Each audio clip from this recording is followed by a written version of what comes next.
have said that for any group, the structure constants can be found from the defining representation. I did not mean that they belong to the defining representation. So I want to clarify that. They can be found in every case. Then there was another thing. We were discussing this question. Supposing that you have found a solution, irreducible or any solution to the commutation relations of the rotation group, when can you be sure that upon integration they give you a representation of the Lorentz group, rotation group? And I said that this condition must be obeyed. It's a kind of global condition. I left it as something for you to easily show for yourself that the condition I wrote down is really the same as this condition. Okay, really, I leave it to you to convince yourself that it's true. And what does this condition say? It says, if you look in this space of axis angle parameters and you look at the surface of the sphere of unit pi, this thing says, please represent an element on the surface in the same way as you represent the diagonally opposite point, antipodal point. Do not distinguish between them. And so this is the global condition. And the commutation relations do not have this information in them. So it has to be explicitly imposed. And so if commutation relations are obeyed and this global condition is obeyed, then you know that starting from the generators by a process of exponentiation, you will get a representation of really a representation of the rotation group. All right. So we were discussing from this point of view, starting from the commutation relations, what the unitary irreducible representations look like. And I had made the statement that for every integer L, there is one irreducible representation of dimension 2L plus 1, and in that representation one can introduce an orthonormal basis made up of eigenvectors of one of the three generators. All this we have borrowed from the quantum theory of angular momentum. And what is the range of this magnetic quantum number? Naturally, it takes 2L plus 1 distinct values because that's the dimension of the representation. What it says, what it means is the following. If you start with the irreducible representation number L of SO3, and if you restrict yourself to two-dimensional rotations about the z-axis, so it is a subgroup SO2 with the axis being E3, the representation of SO3 which is irreducible at that level, when it is restricted, it will in general become reducible. And the result of this reduction is that each one-dimensional representation of the subgroup SO2 appears for M taking this set of values. All right? So that's the meaning of the statement that the spectrum of the generator J3 is L, L minus 1 up to minus L. In the language of representations of the original group restricted to the subgroup, this is the statement that can be made.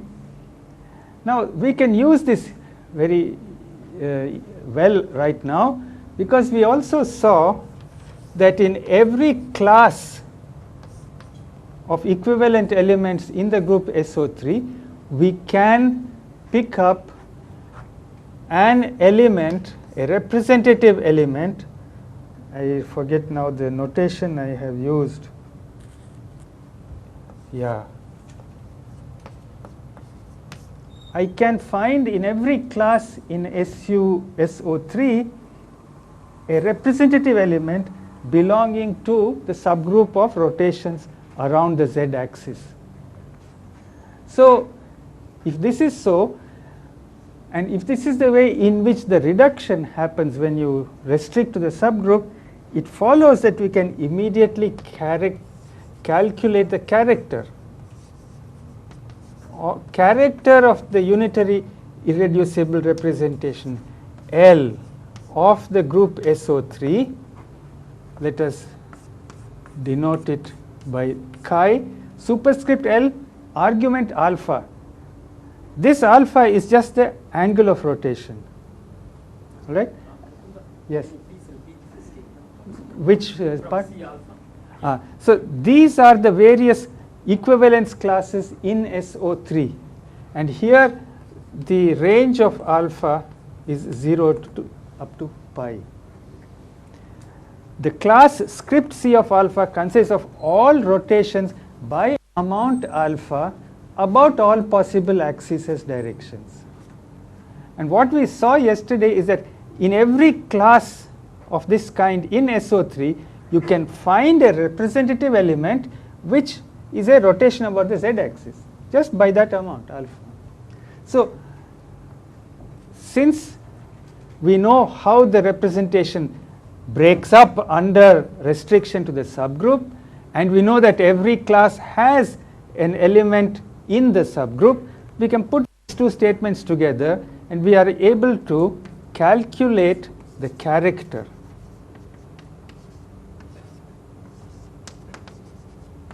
of the various irreducible representations of SO3. You limit yourself to a subgroup element, then the thing will be diagonal. J3 is diagonal in this basis, and this is the character of the irreducible representations of SO3.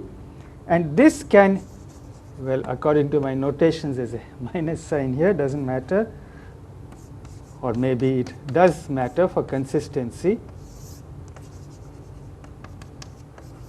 And this is the result of summing this geometric series. So these are the characters of the irreducible representations of SO3. Now we will exploit it again in a moment. So first you see that this character is a real function. This is consistent with the statement we have made that every irreducible representation of SO3, and therefore also every representation, can be brought to real form. The reality of the character is not a guarantee that you can express every irreducible representation in real form. It is consistent with that. All right? I have not gone into this part in too much detail, but let us take it at that. That the reality of chi alpha for every L is consistent with the statement that every irreducible representation can be made completely real by suitable choice of orthonormal basis. Now, we have seen last time the way in which we can define a scalar product between any two square integrable functions on the group SO3. We have given expressions for this in all the coordinate systems, in the axis angle description, in the Euler parameter description, in Euler angle description, all of them. Now, supposing that our function is a class function, what does it mean? It is a function which is actually dependent only on the angle of rotation, not on the axis of rotation. So that would be a class function. So by limiting ourselves in this scalar product to class functions, you will find, if you look at the equation which gives the expression for the scalar product, there is an integration over a certain domain in alpha space involving the volume element d3 alpha and so on. So obviously the integration over directions is trivial, it just gives a solid angle, only a radial integral in alpha space is left. And let me just write the result. Among class functions, the scalar product comes out to be exactly what I am writing now.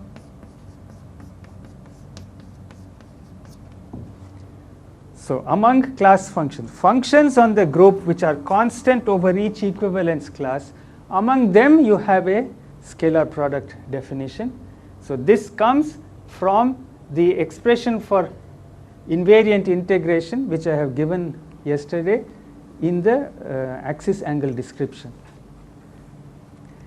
We now put this result and this expression for the characters together, and I want you to convince yourself the following statements can be made.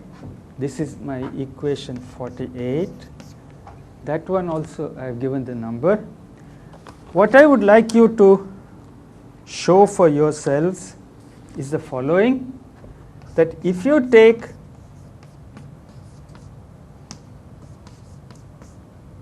characters of the irreducible representations, they are class functions, calculate their inner products according to this definition. By explicit calculation, you can check that they are mutually orthogonal, which is what we expected, we know should be true from the general theory. We had proved this for finite groups in the first part of this previous section of this course, and here for the group SO3 it is something you can explicitly check. You can also convince yourself by some means or the other that any class function can be expanded as a convergent infinite series in terms of the irreducible characters, and using this mutual orthonormality property of the characters, you can write down a formula for the expansion coefficients, and you can be sure that, what is this called? What equality is it called? Somebody's equality. Whose equality? Students. What's the name of this last statement? Isn't it Parseval's equality or something like that? Parseval's equality. So, these are things, it may look a little strange that for square integrable functions over the domain 0 to pi with this much as the weight factor, these characters form a complete orthonormal set. Conveniently, the sine half alpha in the denominator cancels the sine squared half alpha in the weight function in this scalar product definition. So, this is very easy to check, and the nice thing is that essentially we are saying if you cancel the sine squared half alpha there with the sine half alphas in the denominator, we are saying that for functions of a variable alpha in the range 0 to pi with measure just d alpha, this set of functions sine L plus 1/2 alpha for all integer L including 0 is an orthonormal complete set. Okay? So, this is something which I would like you to check for yourself. Connect it up with what you know about Fourier series. See how you can arrive at this result starting from Fourier series formulae. So, this was the expected completeness and orthonormality relations for the characters of irreducible rotation group representations. Now, we will go into this matter in a little more detail. We will look at the representation matrices themselves. So, in the UIR number L, we have a basis, orthonormal basis in the representation space.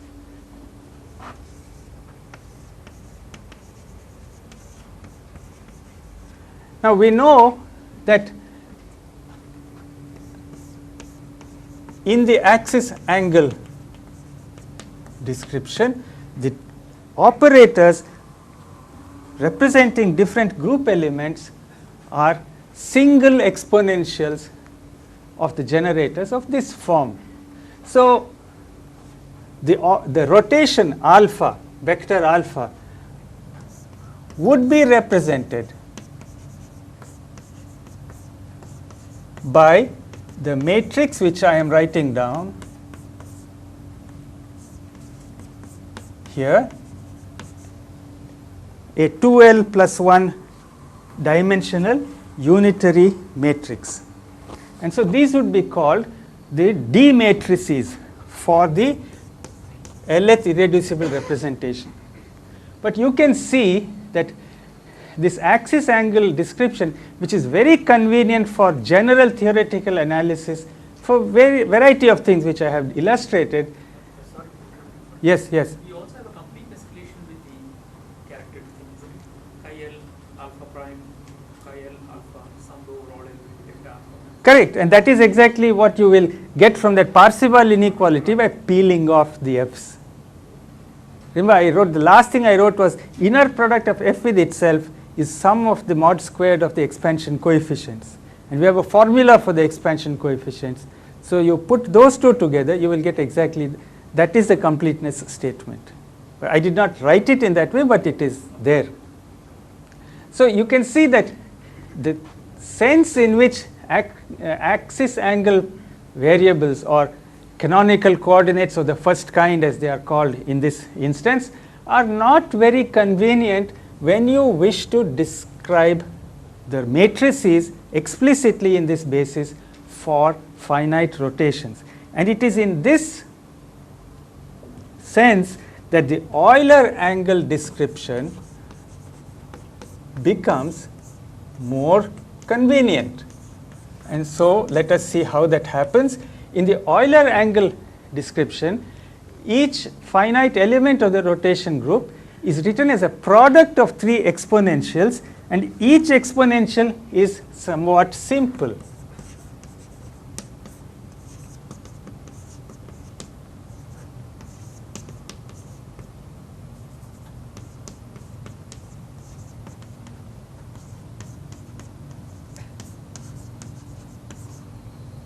So the complication is in the fact that there are three operator factors, and of course they don't commute with each other, but you can simplify this expression.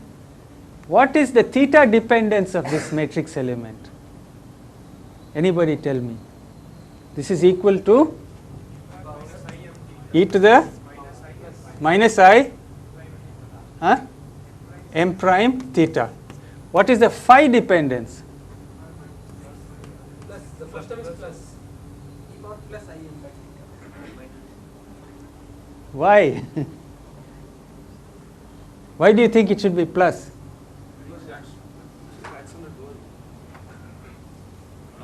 Suppose you were to take a power series expansion of this exponential, it will be 1 minus I theta j3, etc., j3 squared, and so on. J3 is a Hermitian operator. When it sees an eigenvector of itself on the left, wherever there is j3, it will become m prime. No change of sign. And then you soup it up into the exponential again. Okay? So what you said is well motivated. It means that you anticipated there is something to be careful about here, and that is correct. And when you do it carefully, you do not have any plus sign, you get a minus sign. And what is the phi dependence? And then what do you have? L m prime e to the I or minus I. By our notation or convention, it is minus I. All right. Now, I had asked you, yes, so you can see that the convenience of this Euler angle thing is that the D matrices, which are actually functions of three independent real parameters on the group, they simplify drastically the dependence on the two Euler angles at the left and right hand end, that part is trivial, it can be pulled out. The only non-trivial part of the D function, D matrices, is a function dependent on one of the three Euler angles, namely psi. And this is called the little d function. Little d function. And we already know immediately some properties about the little d function. Namely, yesterday we made some statements. In the standard basis, I gave you the matrix elements of J1, J2 and J3. What kind of matrix is J1? You told me yesterday. Real symmetric. What kind of matrix is J2? Antisymmetric. Therefore, what can you say about the little d matrix? What kind of matrix is it? Does it have complex matrix elements? Can it be complex? It's completely real. Moreover, as a matrix, it is real orthogonal. Why? Because J2 is antisymmetric. So it's the exponential of a real antisymmetric matrix, therefore it is real orthogonal. So this is a simple, nice properties of the little d functions. And now comes the completeness. So we are going beyond the completeness of characters for class functions, and I'm just going to describe to you the way in which any function on the group SO3, any square integrable function on SO3 can be uniquely expanded in terms of the set of all matrix elements of all irreducible representations. So I just write down the things, the properties.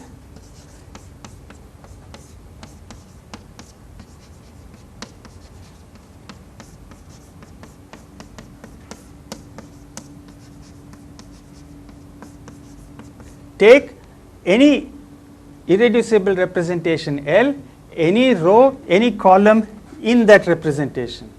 Take any other representation L prime, any row, any column in that representation. Put a star on one of them, integrate over the group with the invariant normalized volume element, which I have written down yesterday in 3 different forms. This thing will be 0 if the two representations are not equivalent, if they are not the same. Even if they are the same, it will vanish if the rows are not chosen to be the same, columns, and it will vanish whichever. If either the rows do not match or the columns do not match, you get 0. They are mutually orthogonal. When everything matches, it is not normalized to unity, the d functions are normalized to 1 over the dimension. So this is the orthonormality property of the representation matrices. You have to include all the irreducible representations of the group. That means L and L prime must go all the way from 0, 1, 2, 3 up to infinity. For each choice of L prime and L, the magnetic quantum numbers must go over their full range from minus L to plus L, minus L prime to plus L prime. And now the completeness, so this is only orthonormality. The completeness is the statement,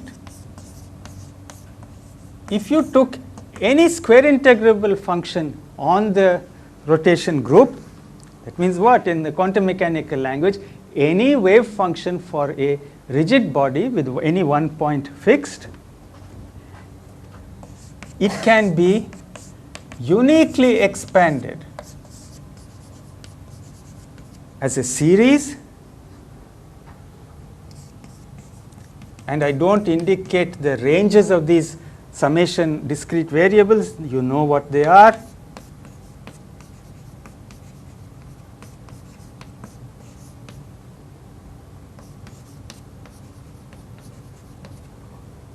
any square integrable function on the rotation group can be expanded with a unique set of expansion coefficients in terms of the matrix elements of the representations of all irreducible representations, L equal to 0 up to infinity and m's appropriately. And how do you get this expansion coefficient? You just use this orthonormality condition. And let me emphasize the fact that this expansion can be written down is not guaranteed by the orthogonality property. That is an additional, very non-trivial statement that these functions, the d's, are not only mutually orthogonal, there are enough of them to be able to expand any f of a. And the last statement is that the norm squared of f in the sense of the norm I have, inner product I have given yesterday, is reproduced by the sum of the squares of the expansion coefficients. So this is the orthonormality part, this is the completeness part. And I want to stress again that the completeness is an independent, highly non-trivial property of the d functions. It is certainly not contained in this statement. I want you to be very clear about this. And here just an minor and small story. When you do elementary quantum mechanics, you do the problem of the wave functions of the harmonic oscillator, hydrogen atom, find all the bound state wave functions and so on. It is relatively easy to prove that eigenfunctions for different energy are mutually orthogonal. Whether it's a hydrogen atom or harmonic oscillator, the analog of this kind of statement is relatively easy. You just have to play around with differential equations, use properties, known properties of special functions and so on. The proof that the set of all eigenfunctions of the Hamiltonian for the harmonic oscillator are actually a complete set, it is not trivial. But it can be done. It's not very difficult, but it can be done. For the hydrogen atom, suppose you take all the solutions of the bound states of the hydrogen atom, all the Schrodinger wave functions for all principal quantum numbers L and M and so on, will they form a complete set for the set of all three-dimensional wave functions? Yes or no? For the hydrogen atom. Physically, what do you expect? This is not connected with my notes, I am just asking you extempore. Do you think that the set of all bound state wave functions in the hydrogen atom form a complete set? That every Schrodinger wave function of the electron in three-dimensional space could be expanded in terms of them? If you don't know, just take a guess. You can either right or wrong. Huh? Should be complete. Anybody else? But we are talking of the hydrogen atom. So I have specified the system. It is not a free particle system, but you are answering in the right direction. So I appreciate there is a point in what you are saying. It will lead to the answer. What do you think is the answer? Exactly.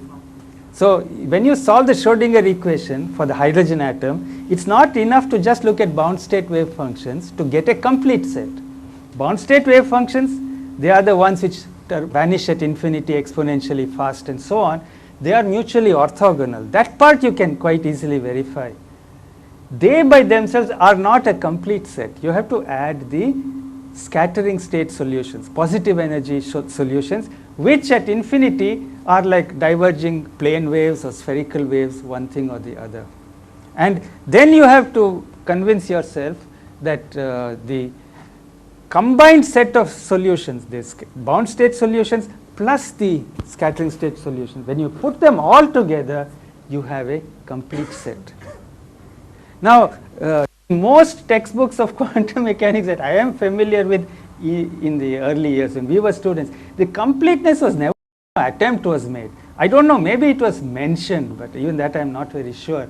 So sometime in 1978 or 79, I wrote a brief paper in American Journal of Physics proving the completeness of the complete set of solutions for the hydrogen atom problem. And they accepted it. The referee said, it looks very reasonable, but I also couldn't find any available textbook where it is actually proved. So I don't have the reference, but you can have a look at it. So it is just to say that the proof of completeness is a non-trivial problem. And for all compact continuous groups, there is a general theorem called the Peter-Weyl Theorem, which proves that this kind of thing, that the set of all D matrix elements of the D matrices of all representations taken together with appropriate normalization factors is a complete orthonormal set in the space of square integrable functions on the group. This is true for all compact Lie groups. Okay. This you don't have on the blackboard. Which is not on the blackboard? The completeness. You should be able to write something as delta A minus A, right? Yeah, which is exactly what Mani asked a little while ago. What I am saying is that what he wants is contained in here. You take this, write this as an integral over the group. For this, substitute from the expression for the f's, put it all together in the mixer, run the mixer, shake it, out comes the completeness in the form you wanted. Okay, and so this I leave as an exercise for you. I also want to leave as an exercise the following corollary of this completeness and relationship. Suppose you have, let me now switch to the Euler angle description. Suppose the function f that you are dealing with is constant over cosets with respect to SO2. That is, I have SO3, I take the subgroup SO2 of rotations around the z-axis.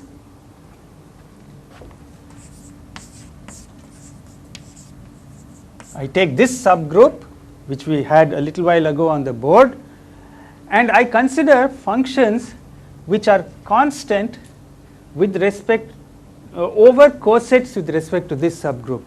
In the Euler angle description, it means that the functions do not have any dependence on the right hand side exponential, on this angle phi. Okay, because varying phi, keeping these two factors constant, means you are just running over a coset with respect to SO2. And we are saying that a function is constant over such a coset. That means that functions over the coset space are just functions on the group which happen to be constant with respect to phi. If that were so, can you see some simplification in this expansion theorem? If the left hand side is known to be independent of the third Euler angle phi, the one at the right end, there is no phi dependence, what must happen on the right hand side? You know that the general D matrix has a theta dependence, psi dependence, phi dependence. This must not be present in this expansion for such functions. What does it tell you about the nature of this expansion? M2? One of the M1 or M2 will not, I mean, it comes to be the constant. So, which one? One of them. Which one? M2. M2. So, what do you say? What can you say about the nature of the M2 summation? You can't say it will not be there, but you must say something. It will be there like a factor. Outside of this summation. No, no, no. Here I will guide you to the answer. I could just tell you the answer, but I want you to. Here, this is a, what does this represent here? Three angles, theta, psi and phi. And we are starting with the statement, there is no dependence on phi. So only such terms should be present on the right which have no dependence on phi. Correct? Phi terms with actual non-trivial phi dependence should not appear on the right. So what does it tell you about the M2 summation? It will come 1 more 2 plus 1 half x. What is the, let me go back, this is so nice and important. What is the range of L? Range of values for the summation over L? 0 to infinity, all integers. For each L, what is the range of M1? All integers minus L to plus L. What is the range of M2? Plus L. All right. What is the phi dependence on the right hand side in a given term? E to the minus I M2 phi. Now I don't want to see this phi on the right. So what does it say? Only terms with M2 equal to 0 will survive. It will be? Exactly. So the way it works is that this expansion, which is available for every function on the rotation group, if you happen to have a function which is constant over each SO2 coset, it means in the Euler angle description there is no dependence on phi. It means in this expansion the only terms in M2 which survive the M2 equal to 0 terms. All right. So it means that for such functions, this is all that we need. We do not need all the matrix elements of all the irreducible representations, and M2 can be restricted to 0, and therefore I do not have it. I do not even indicate the variable phi. It's irrelevant. All right. So now I just leave it as an exercise for you to convince yourself. Such functions on the space of cosets or functions constant over cosets are really the same thing as functions on S2. We saw yesterday the coset space SO3 over SO2 is the sphere S2. Such functions are functions on S2. Such functions, for them a complete orthogonal basis is given by this subset of D matrices. What do you think these functions are? You know them. Spherical harmonics. It is just that the usual theta and phi, I have used different names for the angles. This becomes the polar angle, this becomes the azimuthal angle. So the statement that the spherical harmonics are a complete set for functions on the unit sphere is contained in this Peter-Weyl theorem for the full rotation group. You just restrict yourself to those functions on the group SO3 which are not dependent on the third Euler angle. Okay. I hope you find, you may know all these things already, but somebody somewhere wrote a nice line. There is always a pleasure in recognizing something you know from a new and comprehensive point of view. There is always a pleasure in recognizing the old.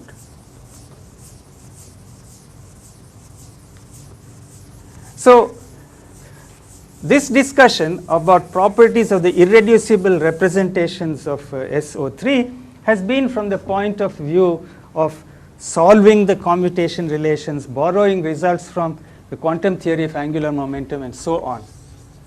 There is, however, another approach to the irreducible representations of SO3, which is older, and it is there already in classical physics. It is called the method of Cartesian tensors. I will describe it very, very briefly. Now, the idea is quite elegant and geometrical. Take any matrix of the defining representation of the rotation group.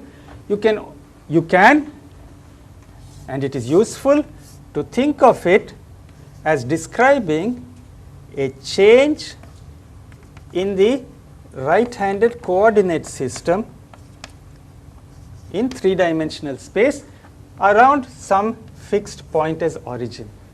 So the transition from one orthogonal right-handed coordinate frame to another is described by a rotation matrix.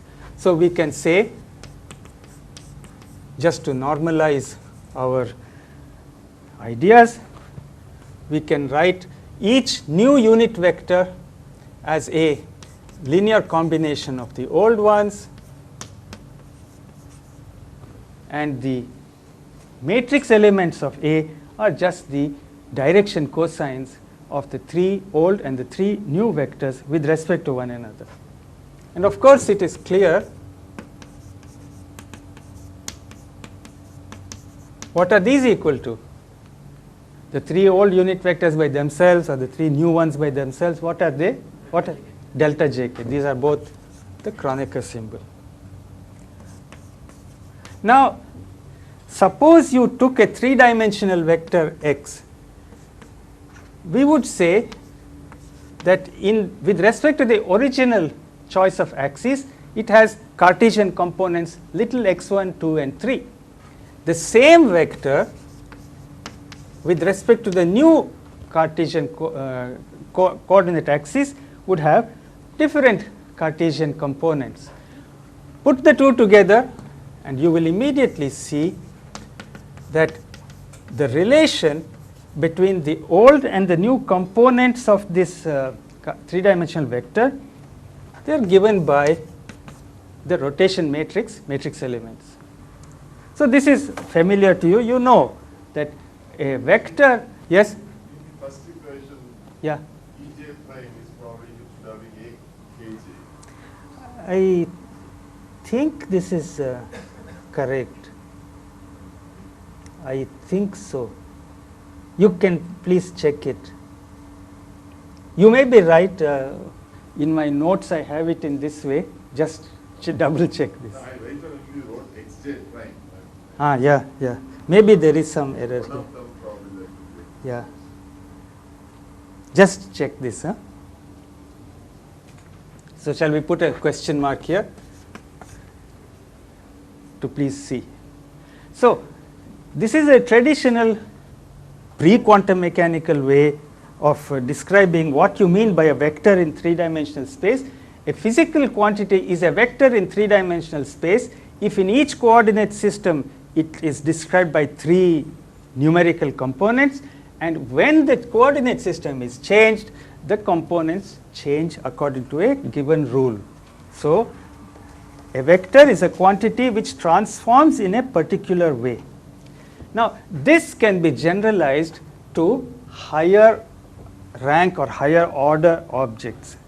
We say that a Cartesian tensor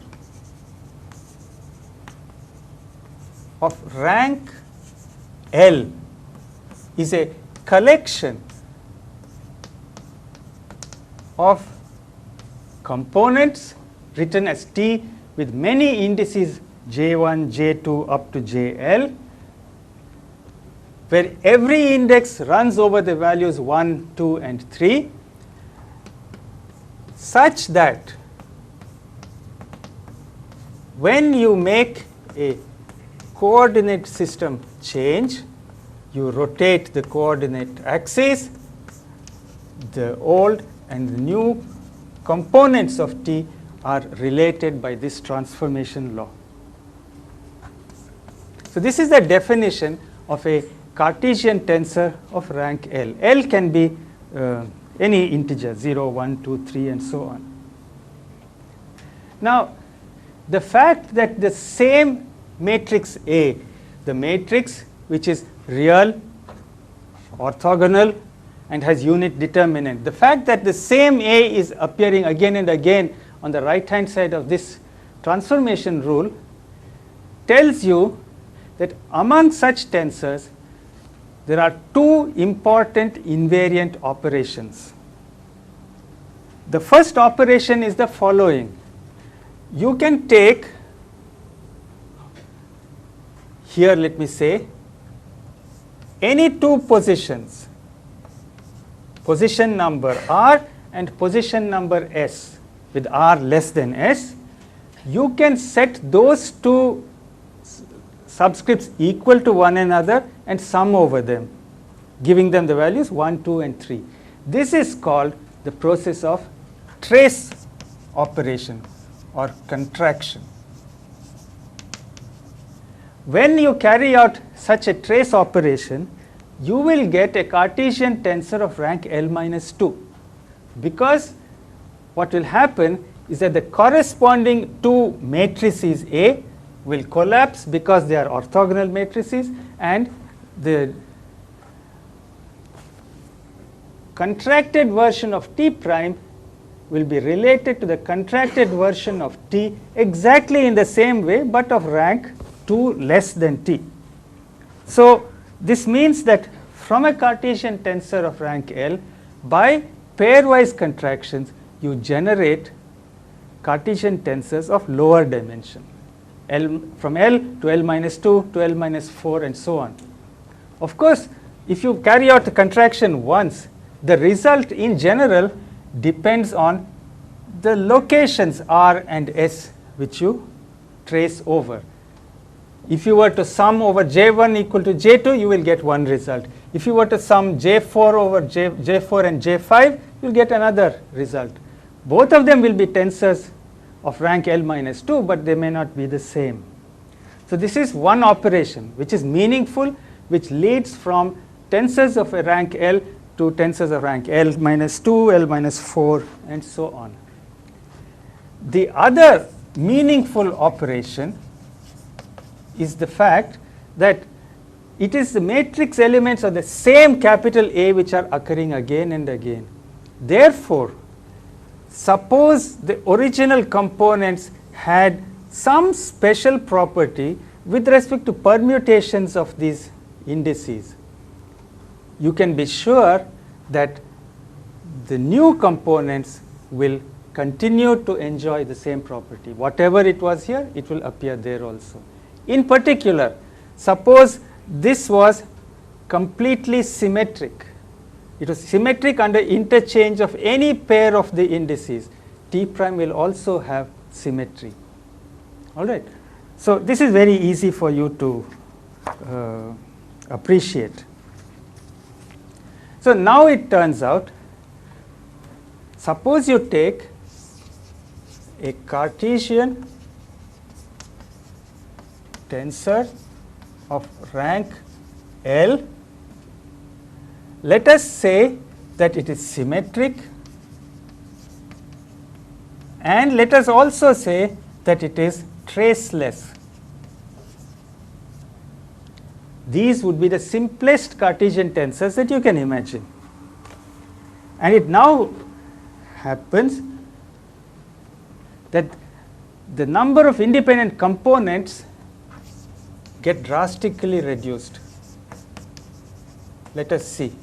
Suppose you take a general tensor T of rank L. How many independent components does it have in each coordinate system? It has L indices, J1, J2 up to JL. Each index can take 3 values. So what is the number of components? 3 to the power L. Suppose you say, I don't want the most general, I want a symmetric T. In that case, I can ask you, how many independent components does it have? Every component is completely determined if you know how many of the j's have the value 1, how many j's have value 2. Doesn't matter where they are located. Once you know how many 1s there are and how many 2s there are, the balance will have to be 3s. This, does anyone immediately know the answer? How many independent components for a symmetric Cartesian tensor? It happens to be 1/2 L plus 1 into L plus 2. See the drastic reduction from an exponential type of dependence on L to a power law quadratic in L. Now you go one more step. You say, in addition to symmetry, let me assume it is traceless. That is, whenever I trace over any 2 pair of indices, the answer is 0. How many components do you think it has? Why will I sing this song unless the answer is something you expect? What do you think is the answer? How many independent components? Huh? 1. I can't hear you, sorry. I should have written here. What is this? What are these numbers? Number of independent components. That is what I am counting here. In general, 3 to the power L. Symmetric case, half L into L plus 1. Traceless symmetric, Only one less than.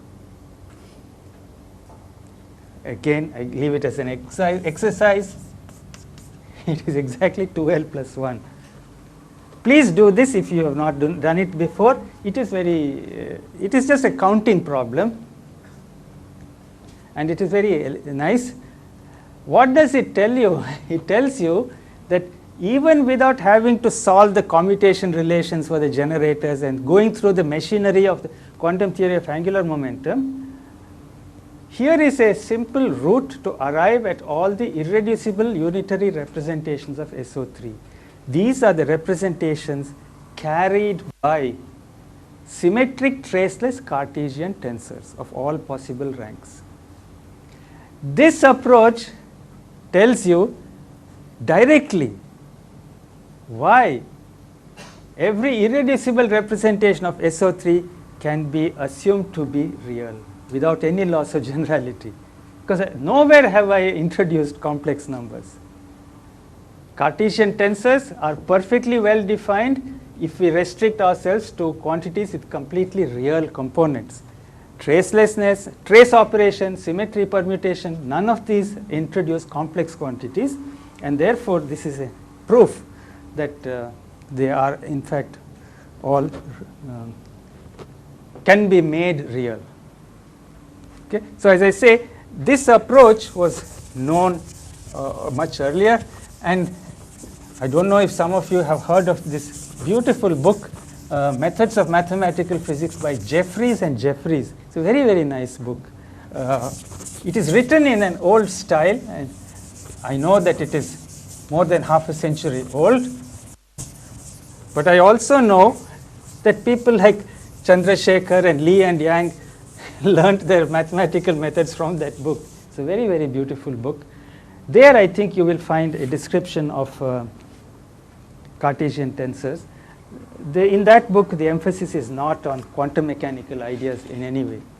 So this is just to show you this is already available in the classical literature. Go on to other things. Inclusion of parity. This leads to a group called the full orthogonal group. It is written as O3. And so let us begin with a defining representation for it. What are the conditions? A transpose. So this is the defining representation, the definition of the full rotation group. We do not put a condition that the determinant of A has to be plus 1.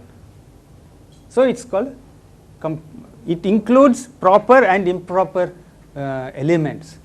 So clearly, if you look at the set of matrices which do have determinant plus 1, that would be what we have been studying up to now. And what are the others? They can be written as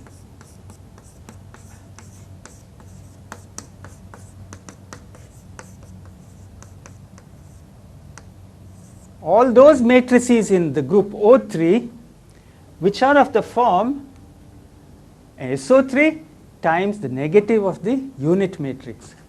And now you see, because the dimension is odd, this is an improper rotation. It is, however, a multiple of the identity, so it neatly commutes with SO3. So I hope you appreciate that the inclusion of parity with the group SO3 formally is very much easier, very much simpler than it was with the case of O2 and SO2. So that is why I went through the discussion of the inclusion of parity for transformations in the plane in some detail, and you saw how much it affected the group properties of the group and also properties of the representations. So here things are much simpler. This part has determinant equal to +1. This is the part which has determinant equal to -1. So where is the identity element? First part. So it means that the manifold of the group O3, it is not a connected space. It is made up of two pieces. Each one is connected, but the two are disjoint. The piece which contains the identity is the SO3 subgroup, and that is usually called the identity component of O3. All improper rotations are in the other connected component, the one containing the parity transformation. So the nice thing is that the inversion operation, changing the sign of all three coordinates, commutes with all proper rotations. P commutes with SO3. For this reason, the unitary irreducible representations of O3 are very much simpler to describe and to list than it was in the case of 2 dimensions. What do? You have just say it is some unitary irreducible representation of SO3 along with what? Well, the only other element which is non-trivial and which must be represented is the P operation, parity. What are the algebraic properties of P? P is not unity, but P squared is unity. So the only options are along with a value epsilon equal to plus or minus 1 for the element P. So this means that an irreducible unitary representation of the full rotation group is labeled by a pair of quantities L, which is as usual quantized to have value 0, 1, 2, 3, and an epsilon which is either +1 or -1. So let me just tell you in full detail.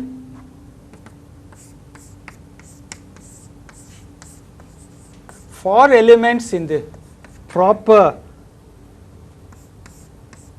subgroup in this irreducible representation, it is just as before, as you had for SO3. And then for the other fellows, elements in the full group of the form parity times A, where A is a proper rotation, this is just epsilon d of A. So you decide what you want to choose for epsilon, and you get one representation or another. So let us look at simple examples. What would be the physical description of this representation of the full rotation group? 0, 1. L is equal to 0, epsilon is equal to +1. What's the physical word, the word for such physical quantities? What did you say? I can't hear. Somebody said something. I'm sorry, I couldn't hear. Those quantities which belong to this representation of the full rotation group are called scalars. What about those which belong to this representation? Pseudoscalars.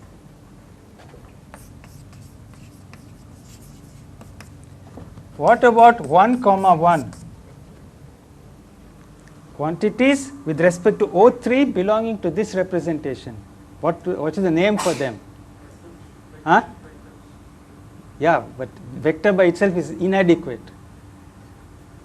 It does not indicate the parity behavior. So many words are used.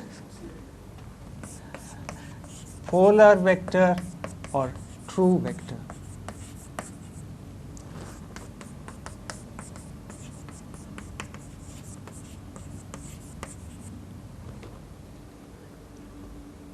sorry, it is the other way around. Other way around. Polar vector, the components change sign under parity transformation. Axial vector, they don't.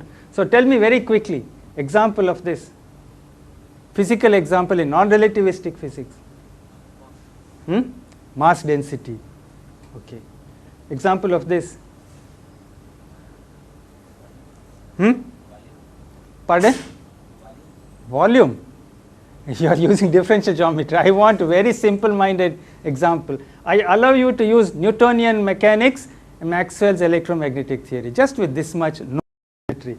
Can you give me an example of a pseudoscalar quantity taken from these parts of physics? Electric field dot magnetic field, E dot B. That's a pseudoscalar. I want you to be aware of that. Give examples. Give me, how many shall I ask, Mani? 4 elementary physical examples of true vectors in mechanics and in electromagnetism.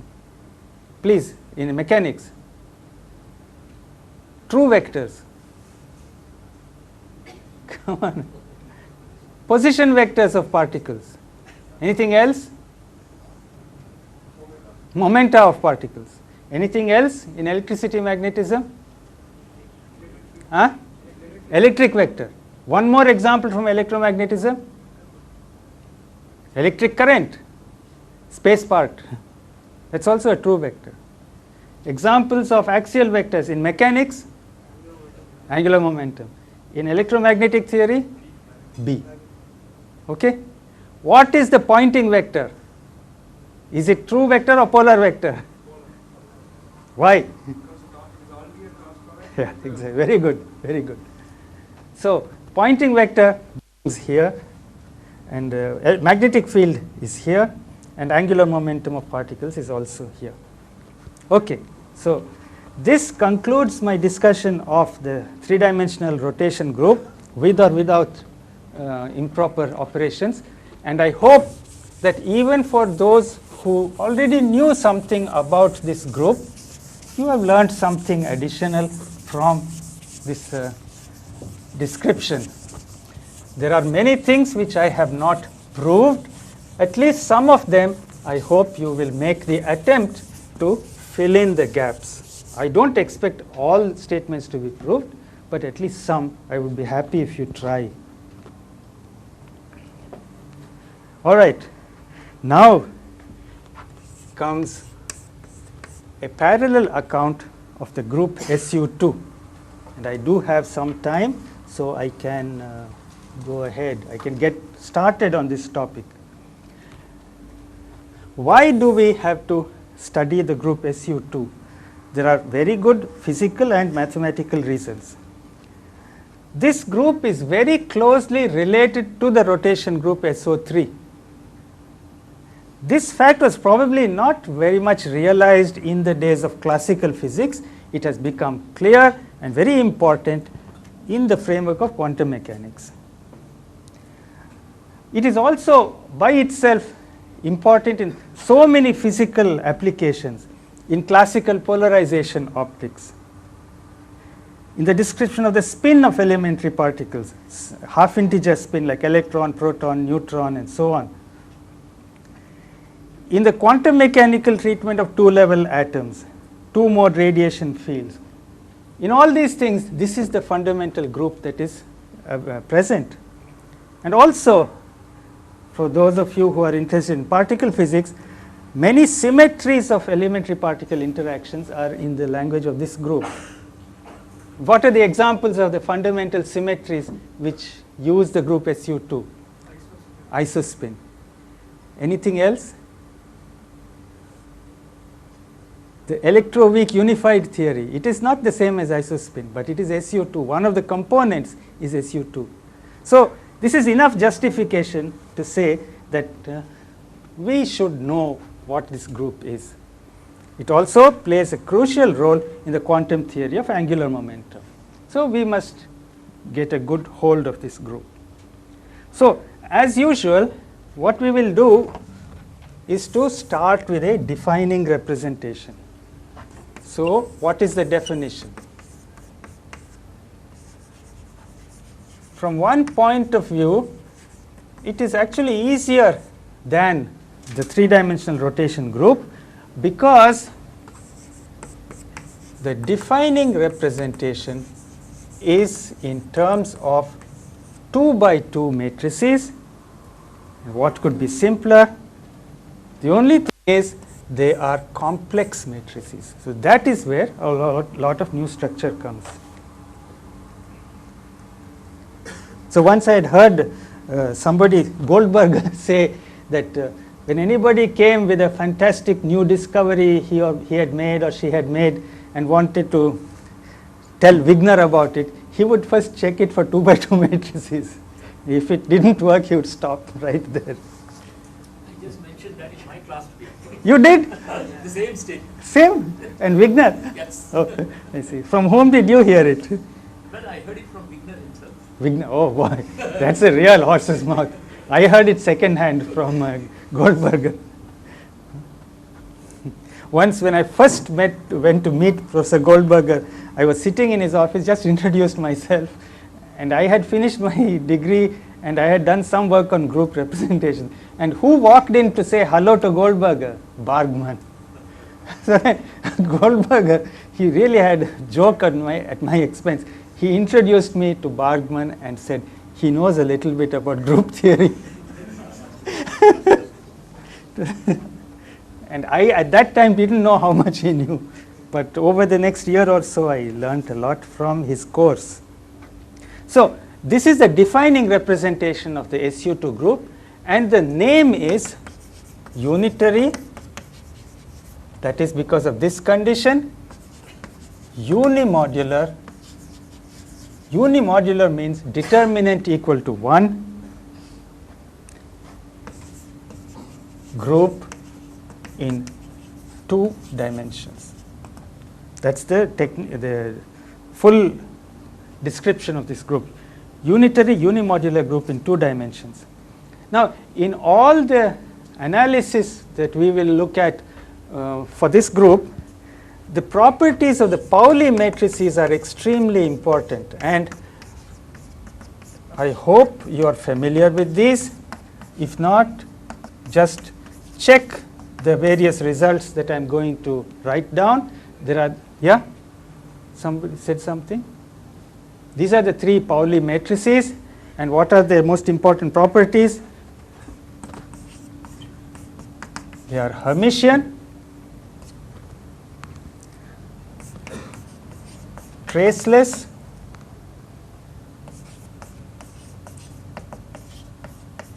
and if you multiply any 2 of them, the result is like this,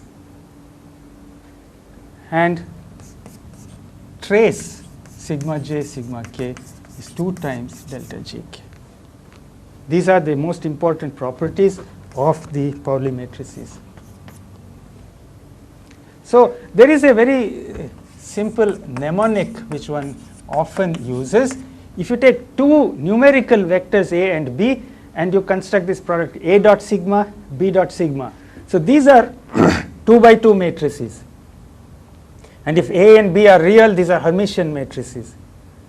This is a1 sigma 1 plus a2 sigma 2 plus a3 sigma 3 and so on. So what is this equal to? A dot b plus I sigma dot a cross b. All right. Always it is understood that this so-called scalar term is multiplied by the unit 2 by 2 matrix. I don't write it explicitly. Okay.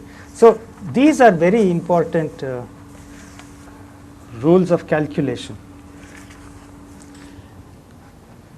So next what we will do is look at 4 interesting ways of describing the elements of this group. And I go through all of them because I have told you in how many contexts this group plays a role. So it is important for you to feel really familiar with the elements of this group. We will see now 4 ways of parametrizing elements of this group. 3 of them are extensions of what we have already done for SO3. They're extensions, they're not identical. The fourth one is specifically for SU2. So let me write them. A, B, C, D. I want you to prove the following. A matrix of the defining representation of SU2 can always be written uniquely in the following way. In terms of two complex numbers, alpha and beta, obeying the condition mod alpha plus mod alpha squared plus mod beta squared equal to 1. So I want you to prove that that is the most general solution to these two conditions on the matrix U. Unitarity condition, determinant equal to 1 condition. So you must do this. If you do not know this earlier, you must convince yourself that this is a way to describe every element of SU2. So now, can you immediately guess what is the manifold structure of SU2? Huh? S3. How do you see that? The square is 2 real squared or something. Pardon? Suppose if you write alpha is equal to alpha 1 plus I alpha. Yeah. Beta is beta 1 plus I alpha. So it will be alpha 1 plus alpha. Correct. Sum of the four squares of the four real components has to be 1. So this immediately tells you that SU2, the full group, has the structure of S3. All right? And it was this which I think Simon told me one day. There was a 2-hour discussion to check this fact somewhere here. You told me once.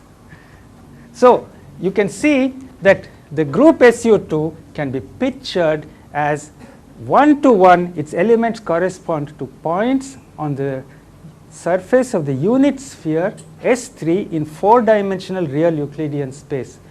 But remember, we also have a picture for SO3 in that space. What is it? It is S3 or something else? S3 with a rule of identification. What is the rule of identification? Huh? Diametrically opposite points have to be thought of as the same. So here is a hint that SU2 is twice the size of SO3. We will see that in full detail later on. The next 3 descriptions are generalizations of the SO3 descriptions, and I give them in such a way that they match very nicely. This axis angle description says any matrix in the defining representation of SU2 can be uniquely written in the form which I am writing now.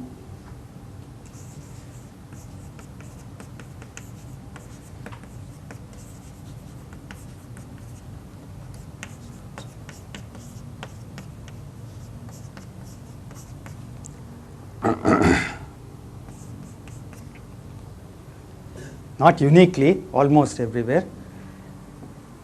Every element of SU2 can be thought of as specified by an axis n and an angle alpha. N can be anywhere on the unit sphere S2, the familiar S2. The angle alpha can go all the way from 0 up to 2 pi. And if you combine the n and the alpha into a 3-dimensional single real vector,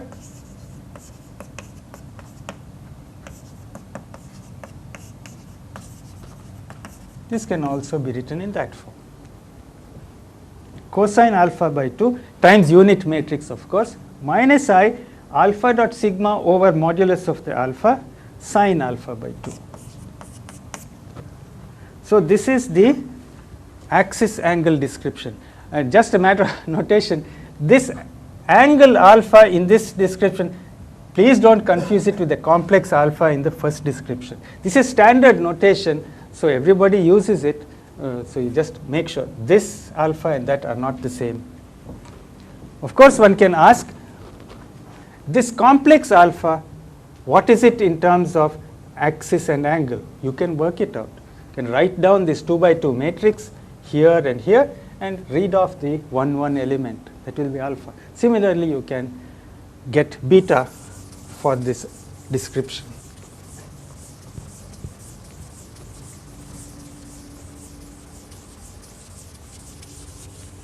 So this is the second description. Third one,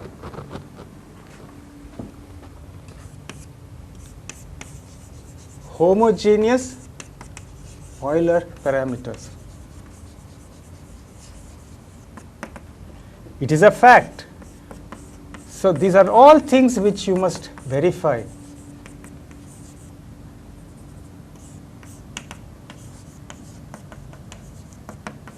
Any SU2 matrix is uniquely expressible in this form in terms of a unit vector in 4-dimensional real Euclidean space. So this is called the homogeneous Euler parameter description of SU2 elements. How do you connect up this description with the axis angle? What is A0 and what is A? Just to make sure that you are comfortable. What is little A0 in terms of axis and in terms of alpha vector? What is A0? No, in terms of this one. Not this one, this one. Cosine alpha by 2. And the 3 vector A,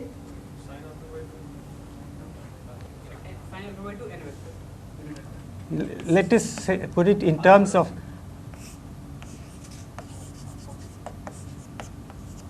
correct? So this is how the two are connected. See once again, as we saw in this alpha beta description, elements of SU2 correspond 1 to 1 to points on the sphere S3. Does this already show you something about the connectivity of SU2? If you can imagine the unit sphere in 4 dimensions, and if you imagine putting a loop on it, don't you think it can be slipped to the north pole and pulled out? So it is simply connected. And it is so because distinct elements, distinct points on S3 denote distinct elements of SU2. There is no identification that this point and the opposite point should be thought of as the same. That is not there, and that is what makes for a topological difference between SU2 and SO3. And the last one, shall I finish it and then I can stop? I can sleep more easily. The Euler angle description. This is the fourth one. Just a little bit of background. What we have to remember is there is a relation which can be written in this axis angle description, which is the analog of what we had for the rotation group, relating rotations about a given axis and rotations about the opposite axis. So this is the, sorry, which way have I written? Yeah, this is correct. I had to interchange the two. And it is for this reason, notice the appearance of 4 pi, not 2 pi. It is for this reason that here it was enough to allow alpha to go up to 2 pi and not beyond. Because allowing alpha to exceed 2 pi can be accomplished by switching the sign of the axis. Okay, so now here is what is called a U1 subgroup. I have not introduced or defined the U1 group at all, but it is a group of all complex phase factors of modulus unity, and I think you all know what it is. So if you take all SU2 elements with a fixed axis, and you allow alpha to go up to 4 pi, they form a subgroup of SU2. And I will use the notation U1 to tell you what subgroup it is, and N to tell you which axis it is. So what does it mean? You take all these 2 by 2 matrices, keep N always fixed, but allow alpha to take all possible values, not only up to 2 pi, but up to 4 pi. Then you will get a full subgroup. This is called the U1 subgroup with N as axis. And as you vary N, you get different U1 subgroups. It is exactly analogous to thinking of two-dimensional rotations in various planes as subgroups of three-dimensional rotations. So with this idea, one can convince oneself. This involves a little bit of algebra. First, I would like you to do the following.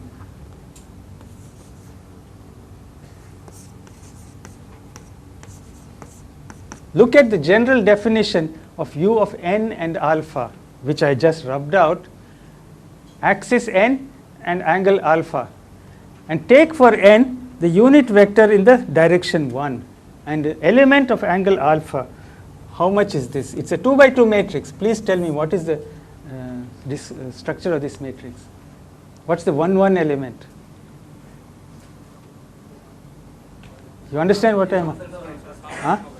Cos alpha by 2. I'll just write C. C stands for cos alpha by 2. S stands for sin alpha by 2. So what is the 1 2 element? Minus IS. This one? Yeah, can you tell me immediately from that first description, the alpha beta complex description, from there itself you can see this has to be this. And what does this have to be? Star of that. So it has to be C. What is this? Yeah? Yeah? Yeah. Yeah. Very good. And what is the third one? Exponent of minus S. Huh? No, exponent of minus alpha by 2. Minus? Alpha by 2. No. I. I alpha, sorry. I alpha by 2. Yeah? And 0 0 e to the power alpha by 2. Yeah, exactly. I alpha by 2.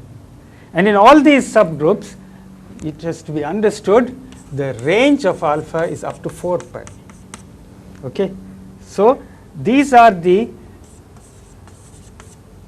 3 of the infinitely many U1 subgroups in SU2. I want you to appreciate any axis in 3-dimensional space, there's a corresponding U1 subgroup of SU2. If you take n axis n to be along the direction of the x-axis, you get E1. Y-axis E2, z-axis E3. So here are some very elementary formulae which I want you to verify. Each of these can be written in exponential form involving the rotation angle alpha and the appropriate Pauli matrix. And why do we expect such an alpha dependence?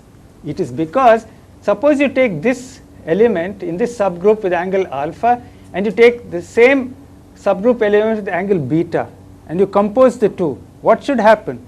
The angles should add, which is why it should come up in the exponential in this way. And you can immediately generalize this in the axis angle description. Every element of SU2 can be written in exponential form in that manner. So we say that the Pauli matrices with a factor of half are the generators of the defining representation of this group.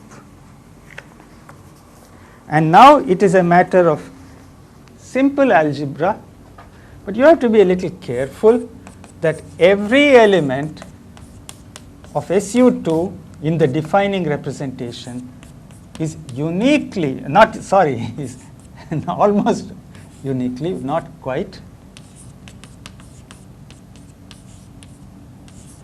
expressible as a product of 3 elementary exponentials. Which means what? That it is a product E3 theta u E2 psi u E3 phi. This you must check, and you must find out for yourself the complex alpha beta description, the first description. What are alpha and beta in terms of these angles? Work it out and make sure you see that mod alpha squared plus mod beta squared is equal to 1. And the important thing is to see what are the ranges, and I just take a convenient set